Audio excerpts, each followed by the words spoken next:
on when Audacity drops? Yeah. Like a certain time? Yeah, but this week, so I did reinstall Audacity. We are live on the mics. For all you people on YouTube right now. that care. I did reinstall Audacity, and I ran it today for 40 minutes, and it was fine. But I'm also going to record so we have direct audio from the video from I was going OBS. to suggest that. Yeah, I figured, that's a good I was backup thinking, there. what would Jay do? Right. That's a good backup. All right, here we go. And 5, 4, 3. Welcome, everyone, and pull up a seat at the table. It is lunchtime in Rome. Tonight's episode 257 is entitled Your Blind Spot. What if there was something in your life that was sabotaging you? What if it clouded many of the decisions that you make? What if it became most destructive at the absolute worst times? We'll be talking about that at the table this evening, so pull up a seat and join us. First-time listeners can subscribe on your favorite podcast app, watch us live or later at youtube.com at Lunchtime in Rome. Visit us at lunchtimeinrome.com, and while there, you can take our relational needs questionnaire. Make sure to follow us on all social media, and it'd be great if you give us a 5-star review. Jay, what specifically is this podcast about? Being alone in your microphone connection is the worst. Good times aren't as good, and bad times are worse when you're all alone. Romans 12:15 says to rejoice with those who rejoice and mourn with those who mourn. That is how you keep people from being alone, and what this podcast is all about. We demonstrate that in the first 15 minutes of the podcast. We talk about it for the rest. So while it may not be 12:15 in Rome, we're treating it like it is Lunchtime spots in Rome. Rome. With Lex. Yeah. That's your cue to say hi. Hi. There you go. How's it going? It's going well. Had I not said that, people would have assumed that was Chris. Yeah. Indistinguishable. I'm tired. I took a 20-minute nap before you guys got here. I just fell asleep on the couch after Maggie went to bed, and which also creates some anxiety in me that I won't be able to fall asleep, at the time that I want to fall asleep, so I can wake up at our new early up. Yeah, Because we're on a new schedule. But her birthday's right around the corner. Right around the corner, Almost brother. there. Saturday. Almost Is her birthday Saturday? Saturday. Putt. Everything's better after Saturday. Miniature golf. Putt-putt's a trademark. Go on. But Get her Kleenex, maybe. so two things going on. So last week my update was Maggie's first day of kindergarten. Yeah, it was. She's having a great time. She's loving it. It's been fantastic. Nothing but a good experience so far, which is great. So the first day of kindergarten, we went to the back of the school. We were with the kids. They took a group photo. We got to hug her and say goodbye. It was the second day that hit me because it was like a normal drop off, the way it goes, where you just drop her off at the curb and she just gets out of the car and walks in, and that, I started driving away and I was all alone because Amy was with me the first day, but the second day was just me because that's the way it's going to be. And I started tearing up as I was going because I was like, oh man, there it is. All the emotions just kind of rushed in, but it's been great. Just walking away all by herself. I know. I'm like, how do you know how to do this? I know, and I love how you guys are laughing because you guys are further down the road than I am in parenting because you've all experienced it, but you get it. Yeah. And but it's also really cool. This is what we're trying to do. Amy and I always say we're trying to raise a good adult, and this is part of getting there. So, but it's been really good. I'm glad you gave yourself props because it's easy to just for you to self-deprecate. I think sometimes. And Sure. oh yeah, I don't know what we're doing right. Well, and and I think a lot of parents feel that way in some cases, but this is what we've been. One of the goals that we're trying to get to is for her to be independent and walk in on her own, and she can find her classroom, which is, they have ways that the kids follow, a way to get to their classroom, but it's still pretty complicated. Going, she has to go down a stairwell and make some turns, and it's it's not the easiest thing in the world for a 6-year-old, but 5-year-old, she would still say that she's 5. But it's pretty good. Actually, Dad. The other thing, I feel really defeated today. Probably the biggest project I'm working on at work is being postponed until, well, I can't say it's definitely, I can see it very much being postponed until next year, which I'm extremely bummed about because I've been working on it since like February. Well, Oh, yeah, it's a hard thing to put so much of. Like before the show, Brian was sharing some work things, and I was like, "Yep." You put so much intention and. Yep. Yeah. Lex and I are going to leave. You guys can.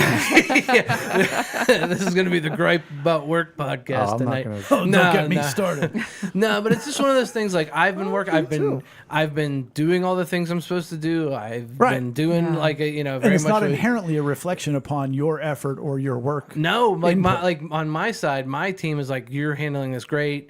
I was in a meeting on Monday, and we have side chats going on, with a few select people during the meeting, and I was typing to my team, and like I was getting fired at with a lot of like Careful. tough questions. Yeah, right.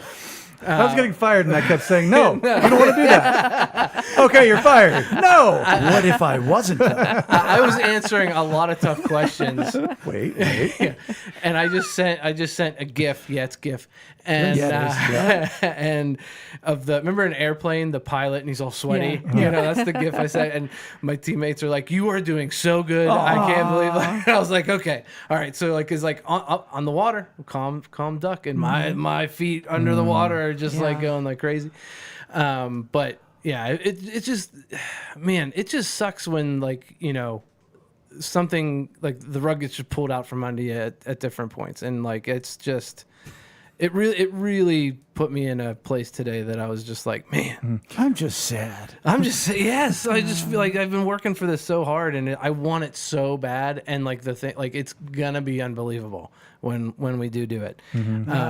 But yeah. So, what is your intent in order to move forward So professionally and positively? So that's another thing that I had to do today, which I hate because I have a high need of acceptance. I had to send like a tough email that basically said, because there was some takeaways that I had. I was like, here's my takeaway. I finished it. Here you go. And then here's the timeline that we're trying to hit on 10/4. It's basically like a paper trail that Right. putting together Right. that it would go live before October 4th.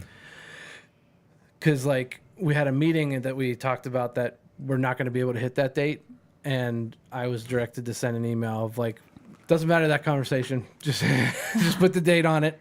And I'm like, okay, because like to me, I feel like in return, people are going to think like, Eric, weren't you in that meeting on Monday when we said we weren't going to be able to hit this? Like, yep, I was.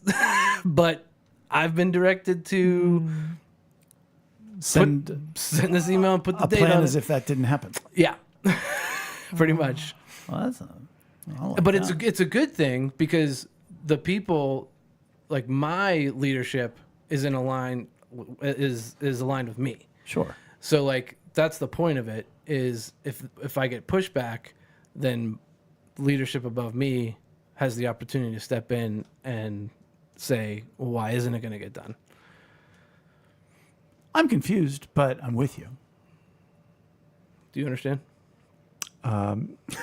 So they'll see that your team is ready to go. Right. And you've We've done been ready to everything go. you can do. So the Right. problem, and so it's not on you. It's, Right. it's It's somebody not on else me. is right? The saying problem lies on the people above you at that point. Well, to the side that's blocked. to the other teams that are Adjacent. involved. So Yeah. my leadership has my back. Oh, Yeah. I can't ask for more. I mean, I could ask for it. I don't go have to go to smoothly. work tomorrow with you and fit in. I can know that it's the least terrible situation, and it could be Yeah. much worse. It could be much worse. Yeah. Oh, I'm glad we nailed that. Sorry. Well, it's My kind of favorite hard. part is when we all went. I'm glad Lex is here. 'Cause- but it's like, We got old yeah. corporate over here. Yeah, corporate. I mean, it's just hard to like. I know it's kind of hard to fill in those gaps without knowing the whole Right. story. Yeah. So, yeah, Well, that's a lot. it's a lot. It's a lot. That's a lot, man. Sorry. Yep. Maggie's birthday. Maggie's birthday's right around the corner. Saturday, baby. After that, smooth sailing. It's proved true every year. Well, yeah. It's the fast forward button on every year. I wonder if today was just the designated day to get that kind of news, you know? Like Maybe. Because Well, didn't you get the news Monday, though? You just felt it more today. I felt it more today because like I had to be that guy to send like an awkward email. Right. Yeah. Yeah.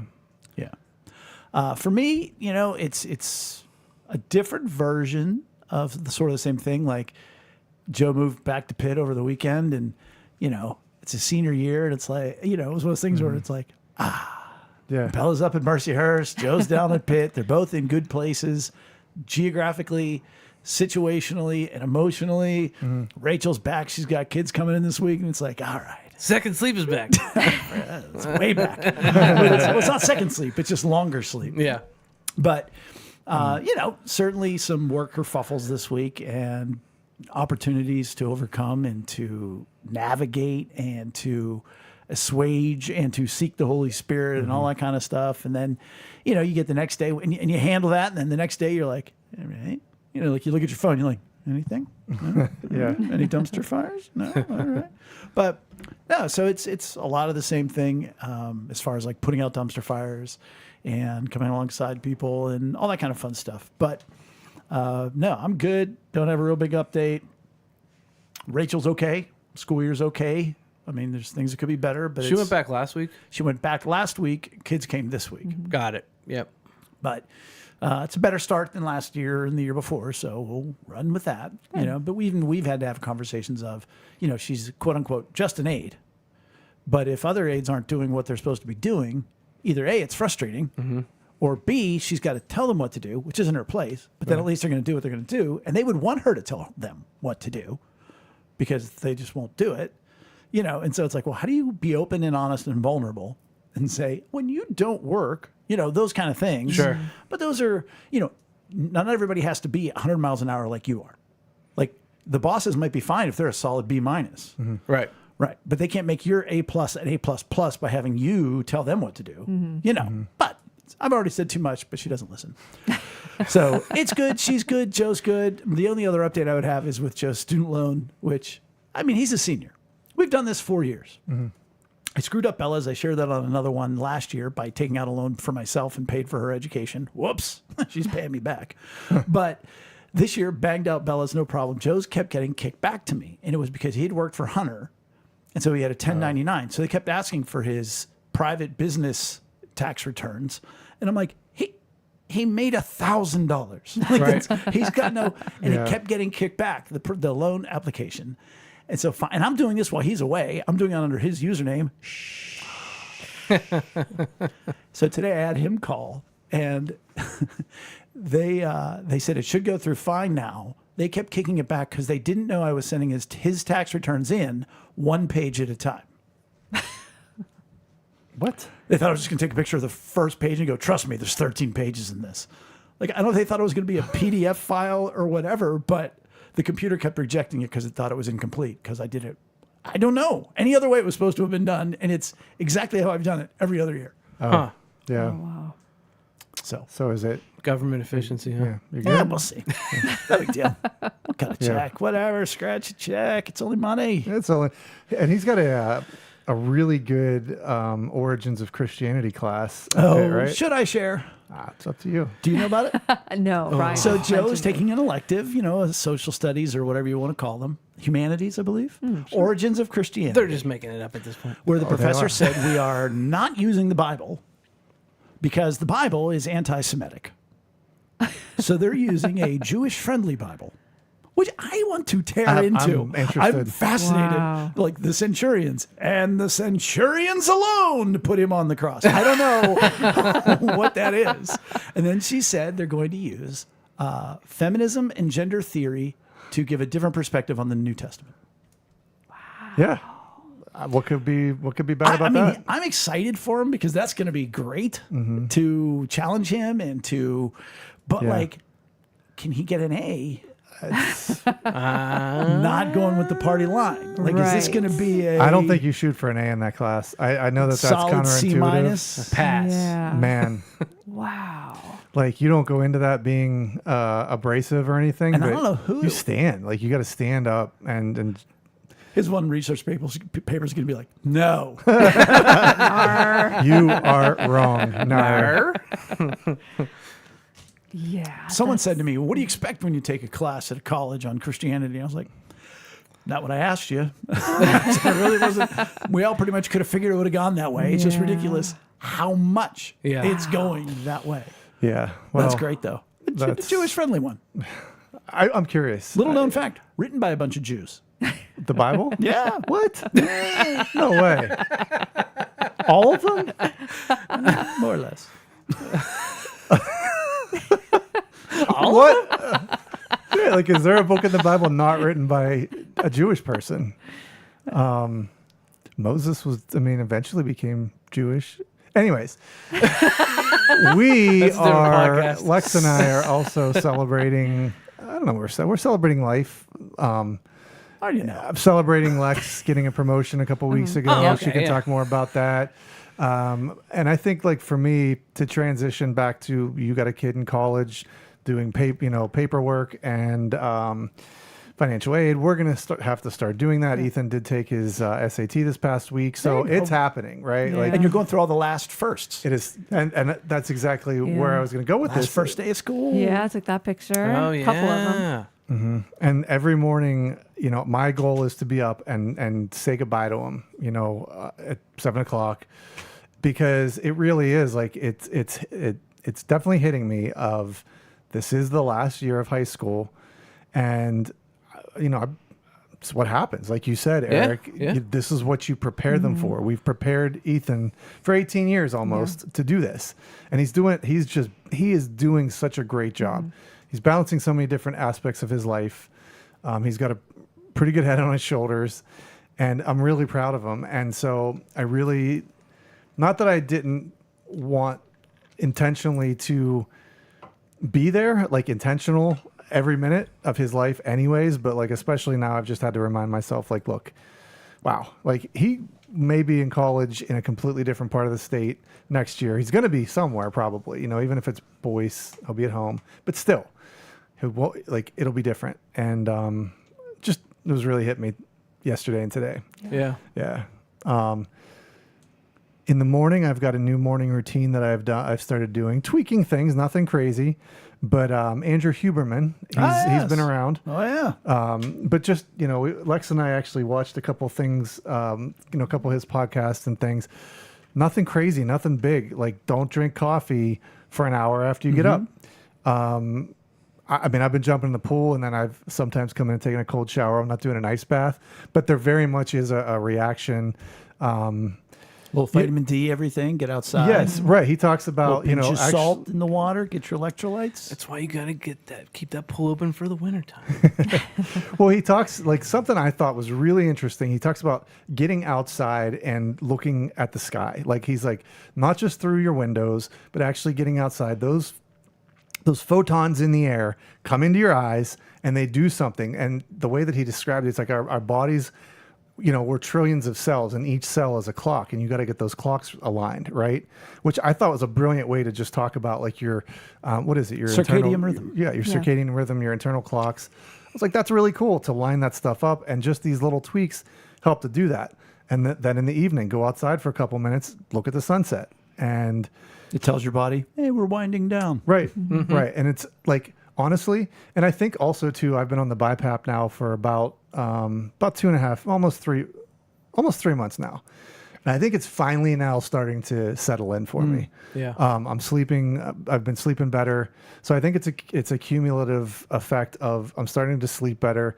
And this morning routine, just a couple tweaks, past couple 2 weeks, I feel really good. I have this great sense of well-being. It's just, there's a difference, and it's one that I needed, because I haven't, like, I struggled with alcohol for a long time, and I haven't had a drink since December. And I thought instantly, like, okay, if I go a couple weeks, I'm going to feel like, to feel great. And I didn't. No. Like I felt tired. I felt, I just felt foggy. And I'm 47. So it's like, how much is the age? How much is not sleeping great? But so I finally feel like I'm getting to the point that I've wanted to get to as far as clarity, energy. It feels good, So That's awesome. Yeah, that's good. No. I celebrate that with you because like Maggie's new school year has forced us to have a new schedule. Right. And it's just easier for. I haven't set an alarm for the past 5 years because Maggie just gets. She's us been up. the alarm. Yeah, Yep.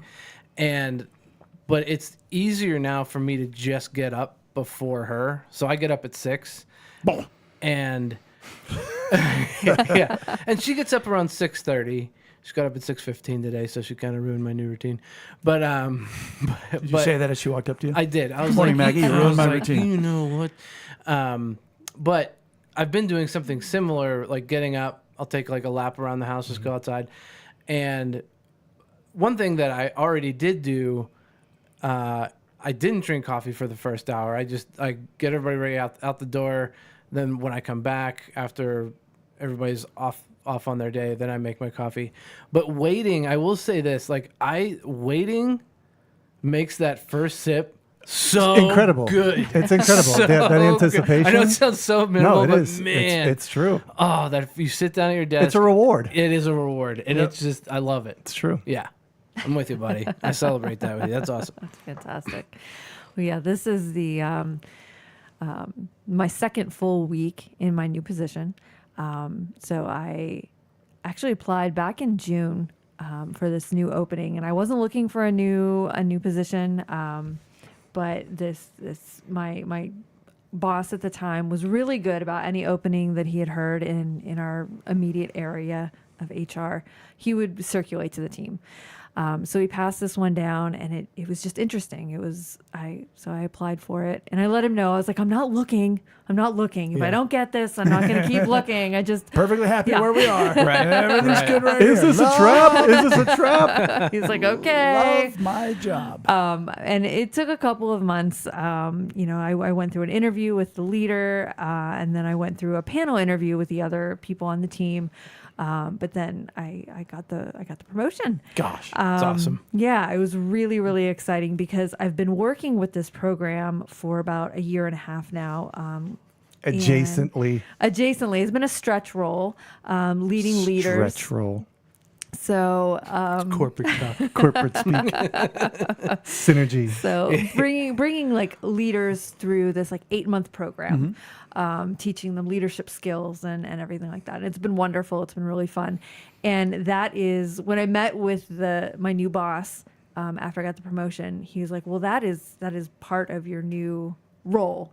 I was like, "Oh, yay!" And I knew, I knew he was involved somehow, but I was like, okay, I know that like these things over here are going to be part of my new role, but how much room am I going to have to continue with this? He's like, "Oh no, that's a big part of your new position." I was like, "Yes," but the title is training program and technology owner, and so the very short description, Brian and I were talking about this the other day, is I am managing large-scale software programs for enterprise training. So these large software programs that parts of the business come for, like onboarding large groups of people, I'm bringing on board. I'm operationalizing. You want to come to my work and help me get my project done? So I've got two big, and I'm not coming in on the ground floor with these two projects right now. They had already been piloted. One's a AI call simulator, and the other one brings together like weeks-long curriculum into these nice little day-to-day checklists. So as a new person, it's like, I have all this to do. What do I do on day one? Yeah. Just tell me what to do on day one. What do I do? Yeah.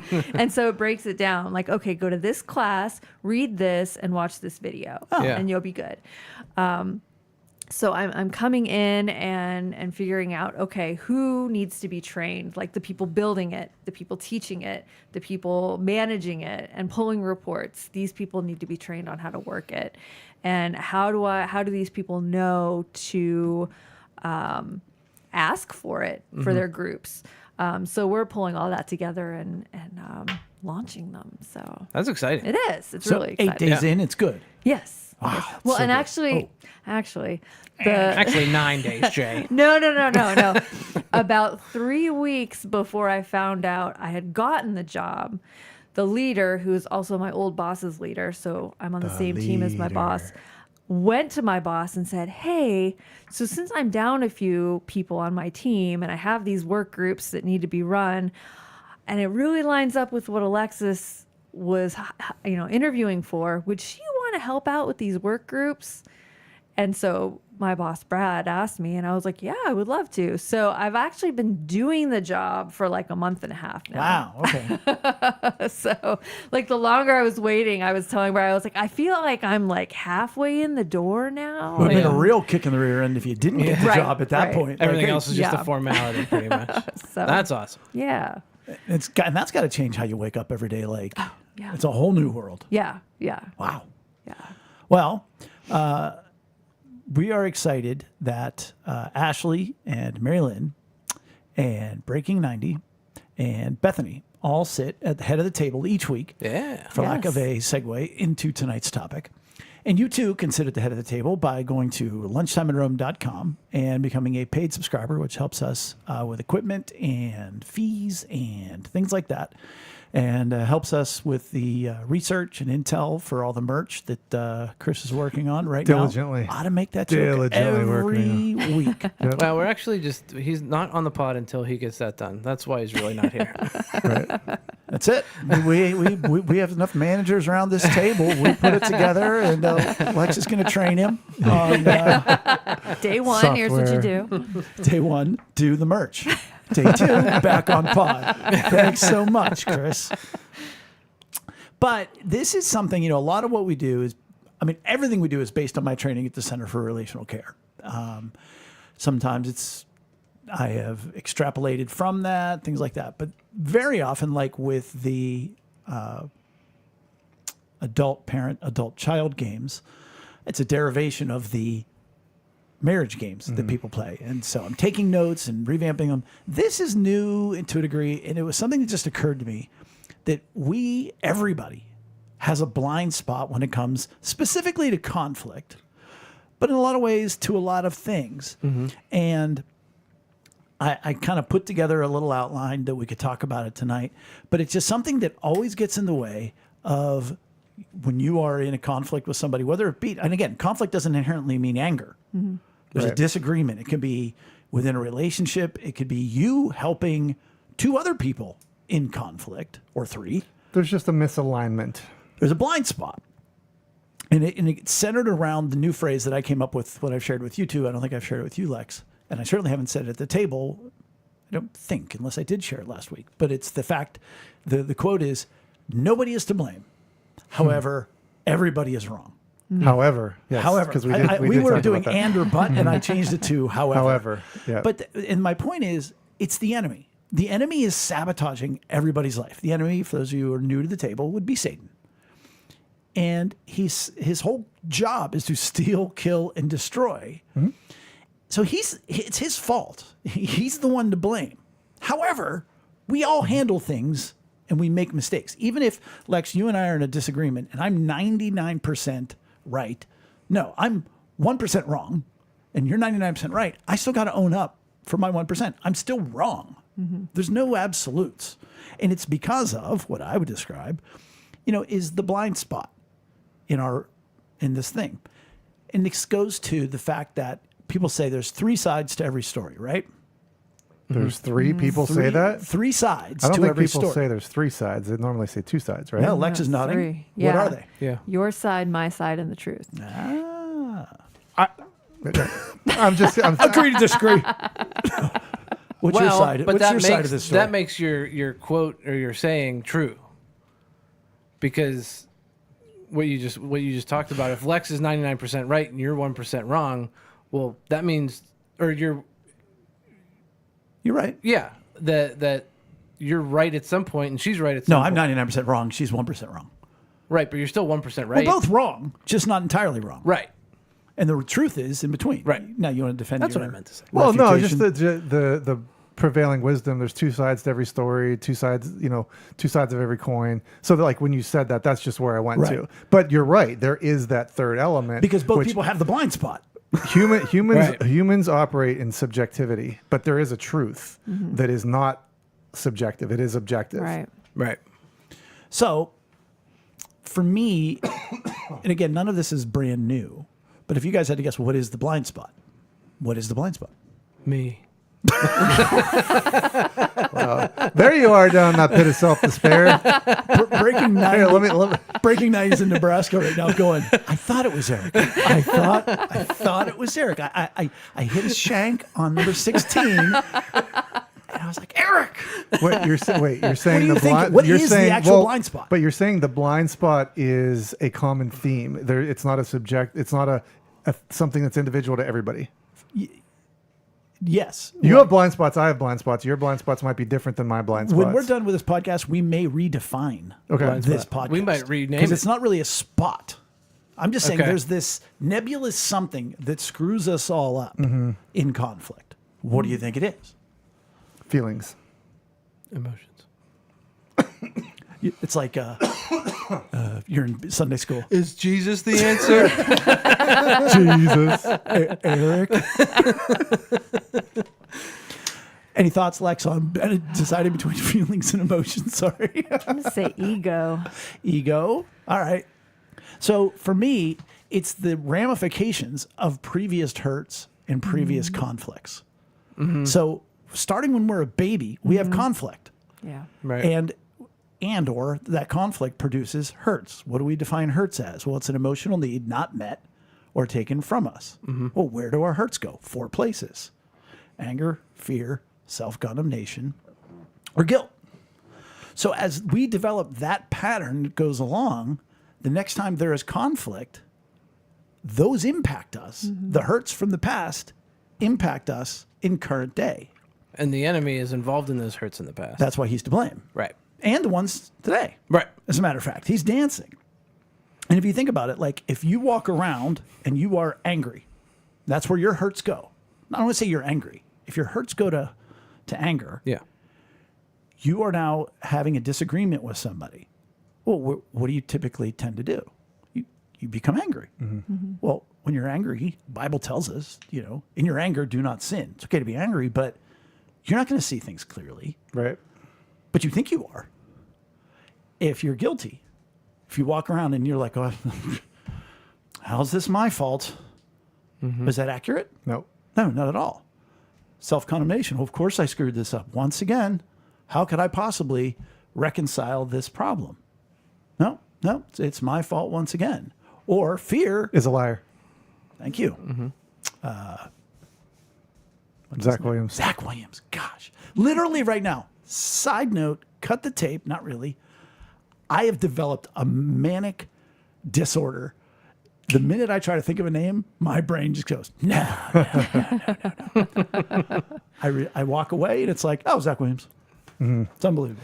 Well, I'm really good at names, so if you need help. Oh, you're the best. Well, 'cause you keep them- when you only know like 7 people, That's right. you can nail those out. Yep. So does that make sense so far? Yes. And it's overly Yeah. general. And what they do is they predispose us to see things differently than they truly are. Right. So think about that. You're going into a conflict, and already that lens you're looking through is distorted by your previous hurts. So what does this blind spot, which again, we have to rename because it's not a spot. That's a misnomer. It's not in the forefront of our minds. You're not sitting there going, I typically look at things pretty angry. So it's not here. It's in the back of our minds, and it's a forced learned behavior. So like I've learned to look at things angrily, or I've learned to blame myself, or I've learned to be fearful. But it isn't, again, in the forefront of your mind. It's taught in the back of your mind. And that goes back to the Switch on Your Brain book that we talked about. We see people that are like stuck in a marriage where they're being abused. Why don't they just leave? Because they've learned over their life to look through things and say, you can't do better. You're not worth it.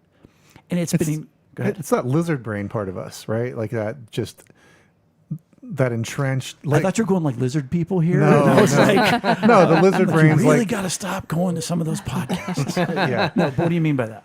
Well, the lizard, it's, biologically speaking, in our evolution, there's parts of our brain that we process much more consciously and much more intentionally.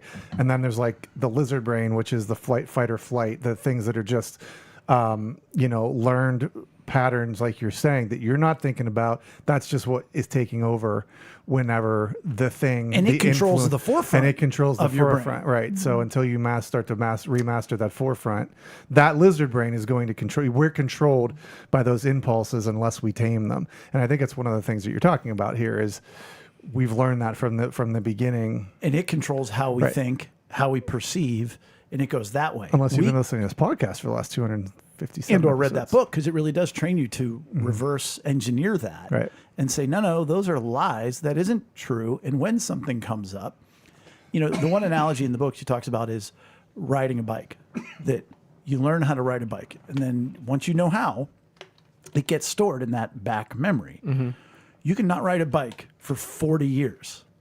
You get on that bike, you still know how to ride a bike. It's that way back memory engaging in the front of your brain going, yeah, just pedal here, coast here, do whatever else. Okay, that's tangible in a bike riding sense. Well, if it's a negative emotion, if it's a hurt that's ingrained in your brain, you're going to perceive things through that. And that's what happens. We not only perceive things through it, but it changes how we actually think specifically about a conflict and about ourselves in general.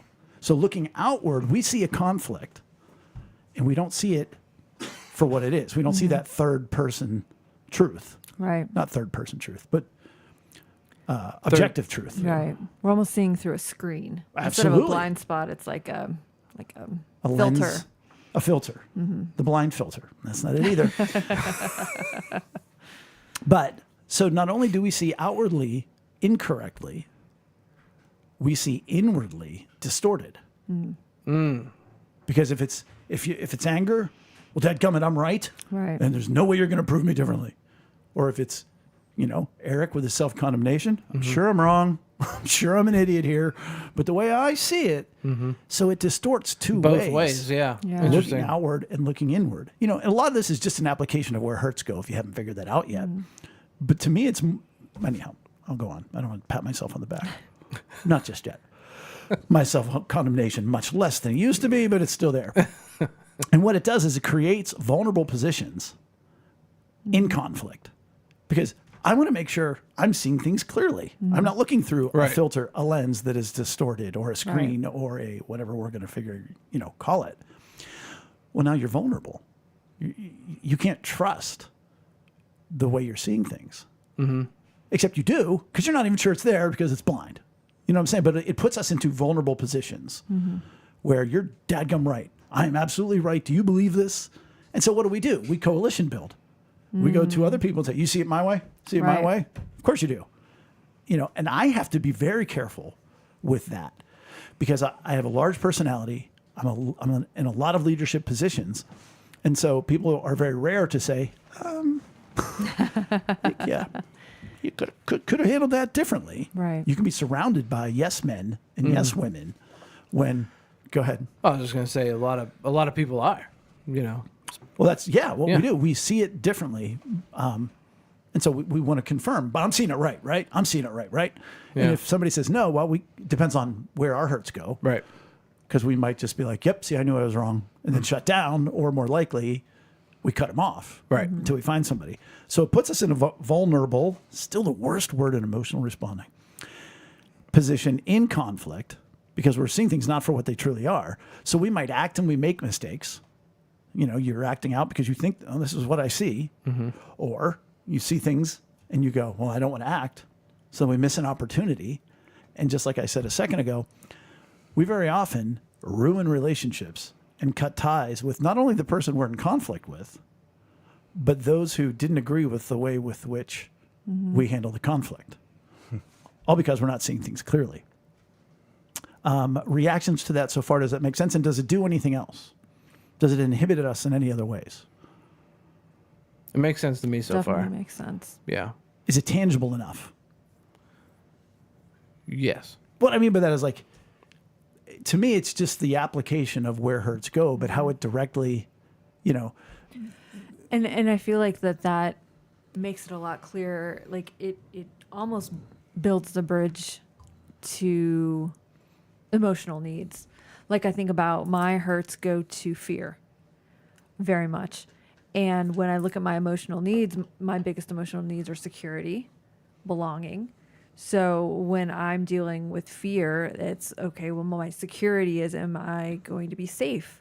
Or if I'm in a conflict, well, if I don't go along with this, or if I don't agree, or if I don't accept this invitation, am I not going to belong with this group of people now? I dealt a lot with that in school. And so that's very interesting. If you're looking through this filter, how those emotional needs. and one might, from there. it's funny because I think it does go both ways, because your need for security changes the way you look through things, because you're looking through things through past hurts, which have caused you to have a lot of fear, which then going back gives you that need for security. Right. It's filtering back and forth the entire time. And then let alone if there's, no, but here's where I find it, I want to expand upon because we are all go-to people. People come to us, I think a lot because of this. My question is, how much does this leak into us helping others with their problems? So you're looking through things for your example, security / you're looking through a fear lens. Our own emotional needs. Our own blind filter, Right. whatever, distorted filter. It's blind spot. We're thinking about it too much. Okay, blind spot. Through our own conflict blind spot, CBS, if you will, while trying to help them, which distorts how we actually see what they're going through. Oh, for sure. For example, my dad had an affair and cheated on my mother. I think that's not news. But so then if a couple comes up to me at church and says, oh, we're having troubles, I could very easily be like, see, he's probably cheating on her. Because we're looking through those past hurts and imposing that onto somebody else. So that's a very specific one.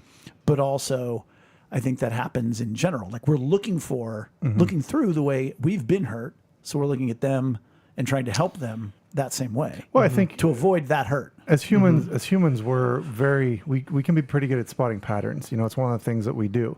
So I think when we're trying to do that, we're looking for that pattern.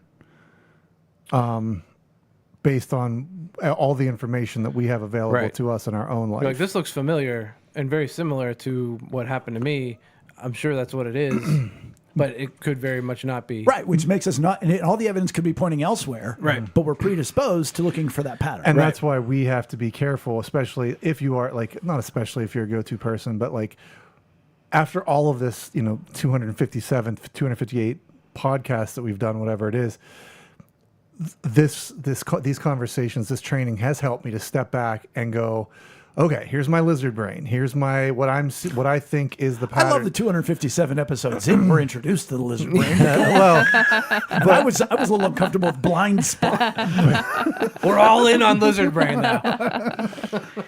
Here's my preconceived notions. Here's how I've always operated and always seen things. Now I know that that's not the right lens. That's not reality. Probably not for this person very much at all. So it has forced me to understand, okay, I am seeing things one way. Let me step back. Let me try to disengage my feelings and see things as objectively as I can for that person. And that's we've talked about empathy in the past. Put yourself in that other person's shoes. And then, we've also talked about making it about God too. God, how do you feel? How do you see this person? It's that third brain or whatever, we've called it in the past. So I think that's one way to answer your question. That's how you can kind of go about that. Well, and that's where we're headed next, is what to do about it. But you just said something that made me think, which is, and I think this is that same blind spot. oh, Lex, or Eric, you're going through this situation at work. All right, well, I'm going to be empathetic. I'm going to put myself in his shoes. Well, but then I'm still seeing through my own eyes. Sure. Like, what would I do in his situation? Your eyes are in my shoes.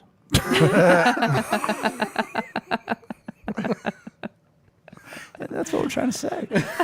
Whereas instead I have to look through his own eyes and I have to understand, I have to join him, not become him and operate it the way I would. When we're talking about lenses, and I thought about this recently too. You go to the eye doctor, is it better 1, 2, 3, 4? You got that machine you're sitting And you're behind, like, right? never mind. Eric's in one seat, I'm in the other seat. Eric has his own set of lenses that he's looking through. I have my own set. When we're trying to come alongside somebody and comfort somebody and be the go-to, it's almost like let me jump into Eric's seat. Right. Wow, this is really distorted. You know what I mean? Yes. Well, and it's really interesting. This is good. This is what we try to do on the podcast. Good. Yeah. Well, stuff. and it just aligns with how you've probably heard somebody, and I'm not speaking to you guys, but I'm speaking to broader audience, looking through the lens of God's eyes. Right. Well, this is a tangible way to do that, in my opinion. You're looking outside of your own self and through all the hurts and all the pains and suffering. So looking through God's eyes at your own self. That too, yeah. But just looking at other people through God's eyes, but you're also yourself. It's making a lot of sense to me. Good. Yeah. So, okay, how do we handle this blind spot? How do we minimize, if you will, and or get rid of it? So to me, I broke it down 2 ways. One is defensively, and then the other one is offensively. So at least defensively. What about special teams? None. Just be aware that it exists and it could be impacting you, because you could be in the middle of conflict or in the middle of helping other people navigate conflict and causing damage or making mistakes. And if somebody might say to you, well, I don't know that that's right. If you're not aware that that can be a little bell that goes, wait a minute, am I not seeing it correctly? If you're not aware that there's a chance you're seeing this incorrectly, then you're going to keep going forward the entire time. Right. So number one, defensively at least, all right, I'm going to assume it's there and it could be impacting the way I see things. Number two, ensure that you have a trusted loved one who can see what you cannot see. Now, we've talked about that. Not everybody at least, and I would argue not many people have that. We are blessed that any one of us can go to any one of us at any given moment, and we have that. It's almost an embarrassment of riches, but we've also cultivated that over the years. And that's one of the things, in the personal development world. I think it was Napoleon Hill, Think and Grow Rich, or a very famous, maybe it was one of the Rockefellers or whatever. Surround yourself with a group of people that you trust their opinion and make sure that they don't all agree with you. You've got to have that conflict. You've got to have that, those people that are going to speak to you. Look, this is my honest opinion. Oh, I don't agree with that. Great. That's healthy. Yeah. So here's some things you need to do with that person. Number one, let them know, hey, I'm going to be coming to you. Just want to let you know I'm going into this season of, conflict at work or this thing, and I'm going to be coming to you to make sure that I'm grounded, to make sure I'm seeing things correctly, so that they're prepared for that. And you've also given them license, because somebody like myself, pretty strong opinion, well respected, whatever else. I don't want you to just say yes. Right. I want you to give me some pushback. So I give you license to give me pushback. Number two is you have to assume that their feedback is going to be altruistic. If you're going into it shady and I don't know, well, then they're not a trusted loved one. Right. Am I being manipulated here by this person? Yeah, that's unhealthy. You want to make sure you're thanking them for their input, because it might be difficult. You had to do some difficult work today, but to thank them for that, and then to heavily, heavily consider it. It's so easy to be like, oh, you know what I mean? And that's going to damage that relationship. If you say, hey, Lex, I really want you to give me your opinion, and I really value your opinion. You give me your opinion, I go, nah, that's not it. Yeah. You're not going to, Right. well, what? This is funny. Right. but that happens, especially in leadership positions. Absolutely. Oh, Yes, it does. Hey, I want your... That goes back to Lex talking about ego being the Yes, you.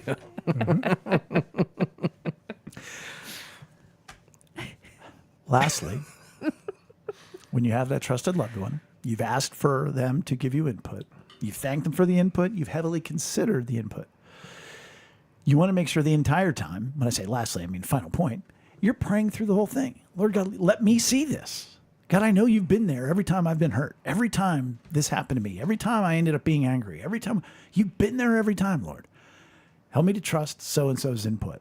And it may not be, you don't have to take their advice, but you're looking for that truth in the middle of somebody who's not vested in this. Right. So that's defensively. So be aware of it and get somebody who can sort of say to you, I don't think so. Offensively, seek what unhealed hurts are in your life. You know, we've talked about that with our friend group and everything else. We all know we've got some unhealed hurts from the way we were raised, things like that, that we can really empty that out. Those are the things that are fueling and distorting what we're seeing. You know, they're the one, that's the unhealed hurts are the ones that keep coming back up.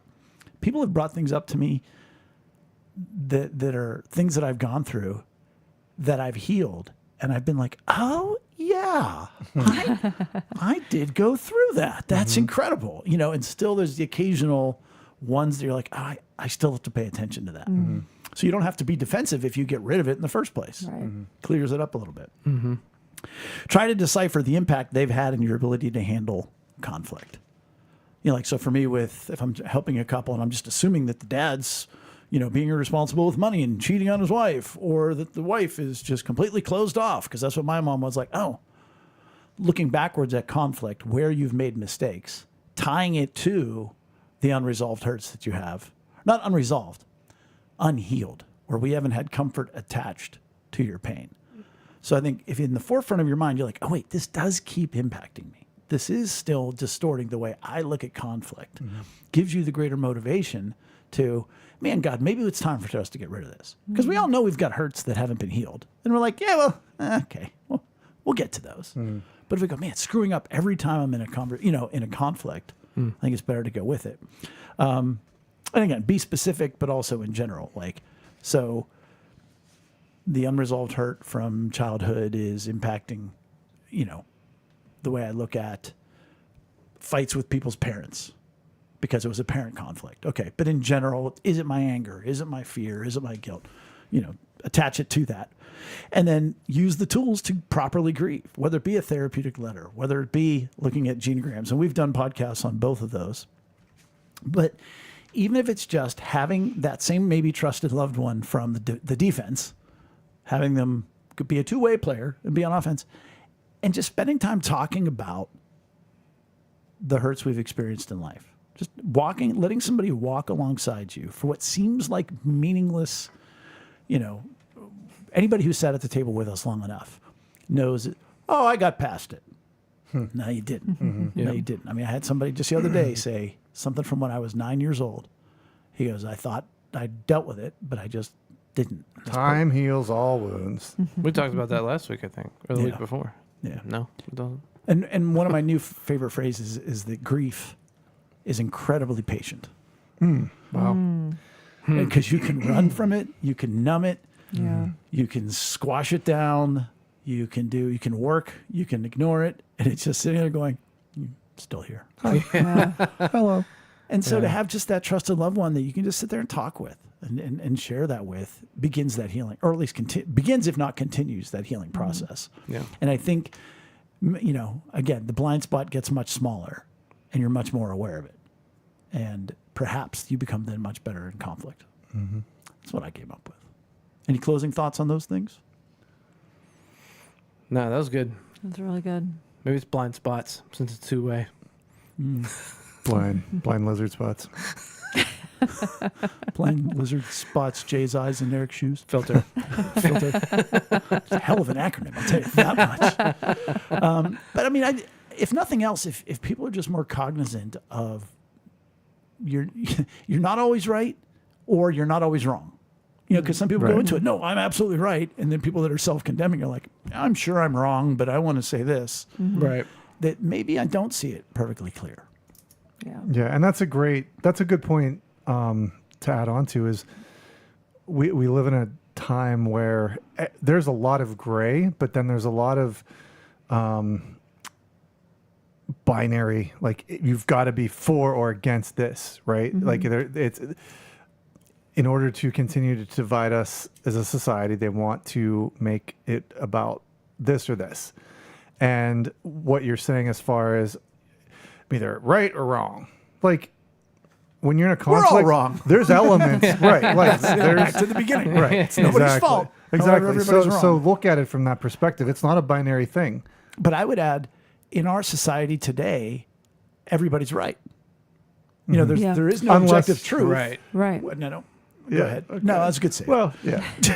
But it's almost like you can be right and I can be right. And even though we disagree, we're both right. And it's We like, have our truth. right. That's what goes to that. Your truth. Speak your truth. But that's it. And the reality is that's not true. Right. Not- You have your perspective, by Right. the way, which is distorted by your past hurts Right. and is causing conflict with me today. But so it's not even necessarily the binary of I'm right and you're wrong. It's, well, we can both be right. Right. Well, there's no intimacy. There's no growth. No. You know, there's no reconciliation. It's all surface. Yeah. Yeah. It's a squishy middle. It is. It's that like everybody's okay. Everybody feels good, but inside you really don't. Like, you know. Yeah. All right. Chris, take us out. Take us out, Chris. Well, that's it for episode 257. Join us next week for episode 258.